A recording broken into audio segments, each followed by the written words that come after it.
بسم اللہ الرحمن الرحیم۔ السلام علیکم معزز طلباء کرام، آپ سب کیسے ہیں؟ آج ہم موطا امام محمد کے سبق نمبر 224 کو پڑھیں گے۔ آج کے ہمارے سبق کا عنوان ہے لعان کا بیان۔ آج کے سبق میں ہم باب اللعان سے اپنے سبق کا آغاز کریں گے۔ لعان کیا ہوتا ہے، اس کا لغوی شرعی معنی، لعان کی وجہ تسمیہ کیا ہے، اور پھر مرد اگر اپنی بیوی کو کسی اجنبی کے ساتھ حالت زنا میں پائے تو کیا وہ اسے قتل کر سکتا ہے یا نہیں کر سکتا۔ تو اسی حوالے سے کچھ مسائل جو ہیں وہ آج ہم پڑھنے کی کوشش کریں گے۔ تو بڑھتے ہیں اپنے آج کے سبق کی عبارت اور اس کا ترجمہ کرنے کی طرف سب سے پہلے، اور اس کے بعد پھر جو دیگر وضاحت ہے وہ بھی آپ کے گوش گزار کی جائے گی۔ تو امام محمد رحمۃ اللہ علیہ اس باب کی پہلی حدیث پاک ذکر کرتے ہیں۔ اخبرنا مالک اخبرنا نافع عن ابن عمر ان رجلا لعن امرأته في زمان رسول الله صلی اللہ علیہ وسلم فانتفع من ولدها ففرق رسول اللہ صلی اللہ علیہ وسلم بینہما والحق الولد بالمرأة۔ امام محمد رحمۃ اللہ علیہ بیان فرماتے ہیں کہ امام مالک نے ہمیں خبر دی کہ ہمیں حضرت نافع نے حضرت عبداللہ بن عمر رضی اللہ عنہما سے بتایا کہ نبی اکرم صلی اللہ علیہ وسلم کے دور اقدس میں ایک مرد نے اپنی بیوی سے لعان کیا اور اس کے بچے کا انکار کر دیا، تو نبی علیہ السلام نے ان دونوں میاں بیوی کے درمیان تفریق فرما دی اور بچہ عورت کو دے دیا۔ قال محمد وبهذا نأخذ اذا نفى الرجل ولد امرأته ولعن فرق بينهما ولزم الولد امه وهو قول ابي حنیفہ والعامة من فقهائنا رحمهم اللہ علیہم۔ امام محمد رحمۃ اللہ علیہ حدیث پاک اس باب کی ایک ہی لکھی اور اس کے بعد آپ فرماتے ہیں کہ ہمارا احناف کا اسی پر عمل ہے کہ جب کوئی مرد اپنی بیوی کے ہاں پیدا ہونے والے بچے کی نفی کر دیتا ہے اور لعان کرتا ہے تو ان دونوں میاں بیوی کے درمیان تفریق کر دی جائے اور بچہ ماں کے سپرد کر دیا جائے۔ یہی قول امام اعظم امام ابو حنیفہ رحمۃ اللہ علیہ اور ہمارے عام فقہائے کرام کا بھی ہے۔ اچھا، اب یہاں پر چند چیزیں آپ نے سمجھنی ہیں۔ پہلی یہ کہ لعان کا شرعی معنی کیا ہے اور لغوی معنی کیا ہے، دوسرا اس کی اصل کیا ہے، اور تیسری لعان کی وجہ تسمیہ کیا ہے۔ تو اصل میں لعان کا اصل اور لغوی شرعی معنی کی طرف دیکھا جائے تو لعن کی نسبت اللہ تعالیٰ کی طرف ہو تو اس کا معنی دھتکارنا ہوتا ہے کہ اللہ تعالیٰ لعنت فرمائے تو مطلب کیا، دھتکار دے، اور خیر سے دور کرنے سے مراد ہوتا ہے۔ جب اسی کی نسبت مخلوق کی طرف ہو تو یہ بد دعا کا کلمہ ہے، اور اس لفظ کا اصطلاحی معنی یہ ہے کہ جب کوئی شخص اپنی بیوی کو زنا کی تہمت اور امام اور اس کی بیوی کے درمیان لعان کرائے گا، یعنی کہ مطلب یہ ہوا کہ اصطلاحی معنی یہ ہوا کہ جب کوئی شخص اپنی بیوی کو زنا کی تہمت لگائے تو امام اس کے اور اس کی بیوی کے درمیان لعان کرائے، اور ابتدا مرد سے کرے، یعنی شوہر سے ابتدا کرے۔ مرد یوں کہے جی کہ میں اللہ تعالیٰ کو گواہ بناتا ہوں، میں اس عورت نے فلاں سے زنا کیا ہے اور میں اپنی اس بات میں سچا ہوں۔ اب یہ مرد کیونکہ عورت پہ الزام لگا رہا ہے، الزام لگا کے خود کیا بن رہا ہے، سچا ہو رہا ہے، اور یہ قسم کھا کے مطلب یہ گواہی دے کے کہتا ہے کہ یہ عورت جو تھی وہ فلاں کے ساتھ تھی اور اس پر میں کیا ہوں، سچا ہوں۔ اچھا، جب مرد یہ قسم 4 مرتبہ اٹھا لے گا تو 5ویں مرتبہ اس کے الفاظ میں فرق بھی آئے گا۔ 5ویں مرتبہ وہ یوں کہے گا کہ اگر میں اس زنا کے الزام دھرنے میں جھوٹا ہوں تو مجھ پر اللہ تعالیٰ کی لعنت ہو، اور پھر عورت کو کہا جائے گا کہ تم اٹھ کر 4 مرتبہ یہ کہو کہ میں اللہ تعالیٰ کو گواہ بنا کر کہتی ہوں کہ اس نے مجھ پر زنا کا الزام دھرایا ہے، اس میں یہ جھوٹا ہے، اور یہ 5ویں مرتبہ عورت یوں کہے گی کہ اگر مرد سچا ہے تو مجھ پر خدا کا غضب نازل ہو۔ جب دونوں طرف سے لعان کی مذکورہ صورت ہو جائے گی تو عورت بائنا ہو جائے گی، اس شخص کے لیے حلال نہیں ہوگی، اور اگر لعان کی وقت وہ حاملہ تھی تو بچہ جو ہے وہ پھر بھی عورت کو دیا جائے گا۔ اب سوال یہ ہے کہ لعان کیسے وجود میں آیا؟ تو اس کا جو اصل واقعہ ہے وہ تو یہ ہے کہ ایک شخص ہلال بن امیہ نے اپنی بیوی پر زنا کا الزام کر لیا، دغ لگا لیا کہ اس نے شریک بن سماح کے ساتھ بدفعلی کی ہے۔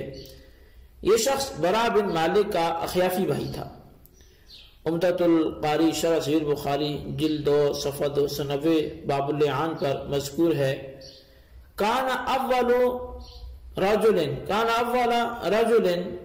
لعن فی الاسلام، کہ ہلال بن امیہ وہ پہلا شخص تھا کہ جس پر اسلام میں مسلمانوں میں سب سے پہلے لعان کیا گیا۔ قرآن کریم میں لعان کا جو طریقہ مذکور ہے وہ سورہ نور کے پہلے رکوع میں ہے، اور وہ بعین ہی وہی ہے جو آپ نے پیچھے اس کے حوالے سے ابھی مسائل سماعت کیے ہیں۔ تو ہلال ابن امیہ نے جب اپنی بیوی پر بدکاری کا الزام لگایا اور نبی اکرم صلی اللہ علیہ وسلم نے ان دونوں سے لعان کرایا، پھر ان دونوں کے درمیان تفریق فرما دی۔ اب سوال یہ پیدا ہوتا ہے کہ لعان کو لعان کہتے کس لیے ہیں؟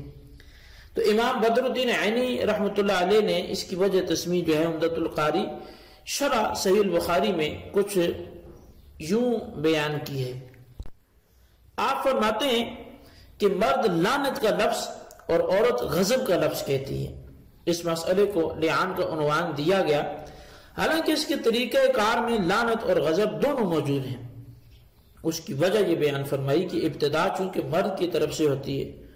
اور وہ لعنت کا لفظ بولتا ہے، اور جانب مرد قوی ہے، اس لیے اس کو مرد کے لفظ کی طرف منسوب کر دیا گیا۔